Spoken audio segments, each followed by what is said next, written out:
баланың өзін-өзі басқару дағдысы туралы подкаст жүргізетін боламыз.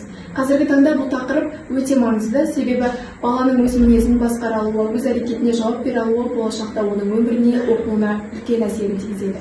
Осыған байланысты ата-аналарға бірнеше кеңестерді ұсынамыз. Ал ендеше ата-аналарымызға пайдалы кеңес беретін Қазақ ұлттық қыздар педагогикалық университетінің 3-ші курс студенттері мен Жанры Салуа, Қайнарбай Амина, Салкен Мерей, Тұрдәулет Нұрзада және Манабова Гүлназ. Бірінші кеңесіміз ол бізде балаларға эмоцияны түсіндіру және оны басқару болып табылады.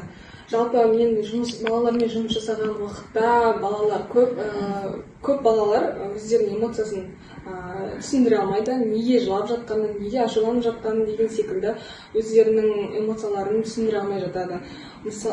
Сондықтан ата-аналарға бірінші берер кеңесім ол бізге балаларға эмоцияны, сезімді атын атап, ұстап түсіндіру болып табылады.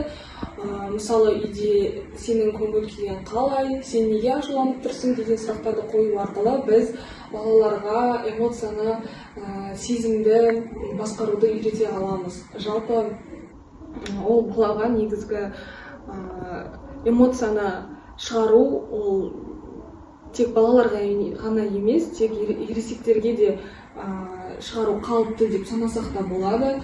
Ең бастысы ол бізде эмоцияны тұрақты және қауіпсіз шығара білу қажет деп санаймын. Келесі ата-аналарға беретін кеңесіміз жауапкершілік беру. Яғни баланың өзін басқарғанын қаласаңыз, ең алдымен жауапкершілік беруді үйретіңіз. Оған ұсақ тапсырмалар беру арқылы баланың өзін жауапты сезіндіре аламыз. Мысалға, өз ойыншығын жинау, киімдерін реттеу, үстелді орнына қою деген секілді ұсақ тапсырмалар арқылы баланы өзіне жауапты сезінеміз. Және бұндай тапсырмалар кезінде ата-ананың қолдауы маңызды болып саналады. Келесі біздің ең өзекті әрі еленбей кететін кеңестеріміздің бірі баланы күнделікті режимін дұрыстау, яғни нақты режим қою, яғни баланың қай уақытта тұру, қай уақытта тамақ ішу барлығын режиммен өз уақытында орындауы балаға өз-өзіне сенімділік білдіреді.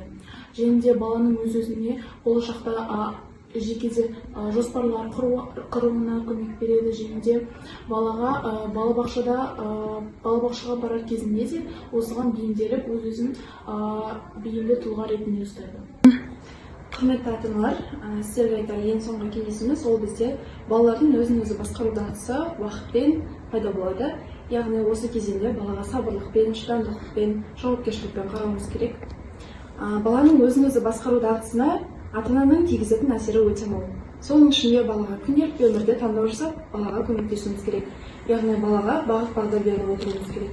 Мысалға, қарапайымды күнделікті өмірде балаға сұрақтар қою арқылы, балам, сен бүгін не жегің келіп тұр? Бүгін қандай киім кигің келіп тұр? Немесе бүгін қандай ойыншықпен ойнайсың деген сұрақтар арқылы біз балаға еркін таңдау бере аламыз. Яғни осы кезеңде біз балаларға өзін-өзі басқару дағдысын ары қарай дамытуына зор үлесімізді қосамыз. Жалпы бүгінгі ата-аналарға кеңес ретінде түсірген видеоролигімізді қорытындылай келе, балалардың өзін-өзі басқару дағдысын толықтай ашып жеткіздік деген ойдамыз. Бүгінгі айтқан кеңестеріміз әр ата-анаға кішкентай болса да көмек болады деген сенімдеміз. Ең бастысы балаға жылы сөз және қолдау. Бала ол жеке тұлға және баланың дамуы мен оның тәрбиесі тікелей ата-анаға байланысты деп ойлаймын. Сол үшін де әр өзгерісті, дамуды ата-ана ең бірінші өзінен бастау керек деп ойлаймын. Балаға еркін таңдау беру. Ешқандай ұрыспай, балаға сабырлықпен түсіндірген әрбір кеңес, әрбір тәрбие ол баланың болашақ дамуына зор үлесін қосады.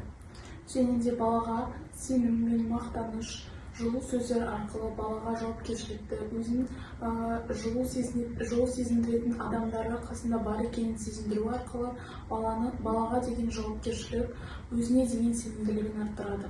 Тыңдағандарыңызға рахмет.